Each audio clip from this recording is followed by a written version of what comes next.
Last week, Toronto Star published an article with an alarming headline. Condo prices are set to put many investors in the red as rent fail to meet carrying costs, experts warn. Should you be concerned?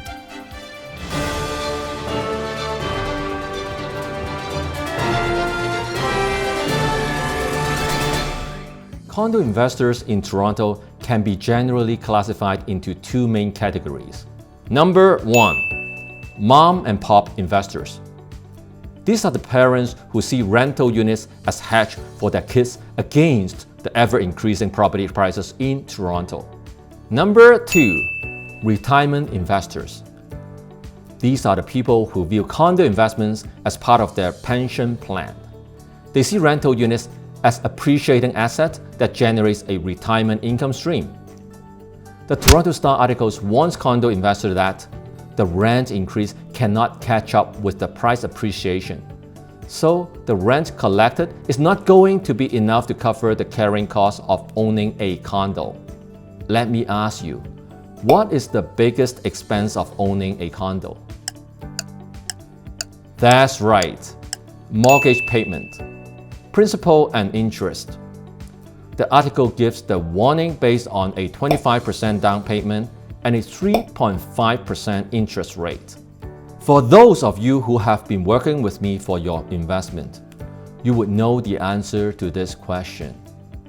How much would I tell you to put down in order to break even on your running cost?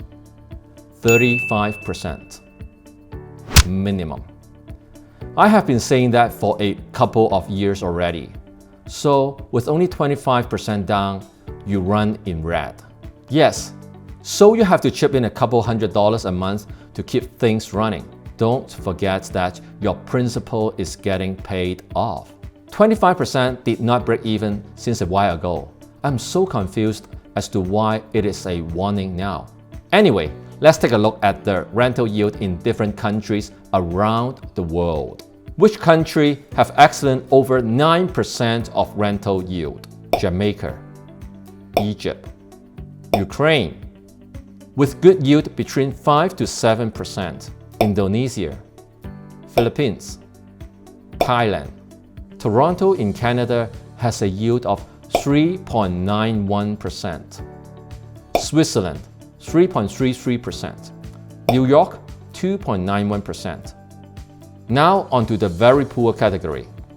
London, Sydney, Hong Kong at 2.35%. Do you notice a pattern here? Unstable countries, excellent rental yield. Stable countries with high living standard, less attractive rental yield. So, if monthly cash flow is the primary objective of your investment, go to Jamaica. Last week, Canada was ranked the second best country in the world in the US News and World Report. We are just after Switzerland. For those of you from Hong Kong, I know what you are thinking. The expenses and taxes are higher in Canada. That's correct. If we disregard mortgage payments for now, the net rental yield in Toronto would be around 2.5%, just slightly higher than in Hong Kong.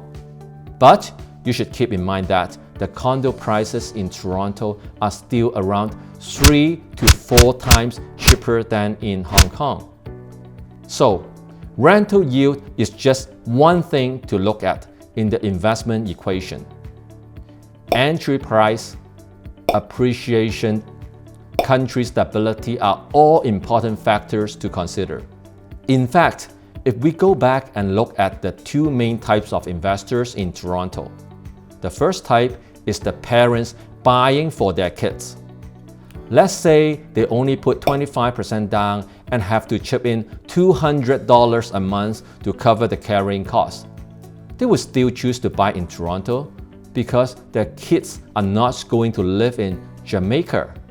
So, obviously, their kids' future is the number one concern for investment and not rental yield. The second type is the people planning for retirement. If it is an investment for retirement, I would imagine you want to put your money in a stable country. If stability is what you are looking for, it is hard to beat the second best country in the world, right?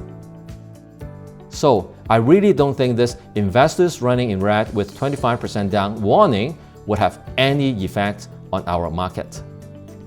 If you like this kind of news analysis, make sure you hit the subscribe button below and hit the bell so you stay on top of the market.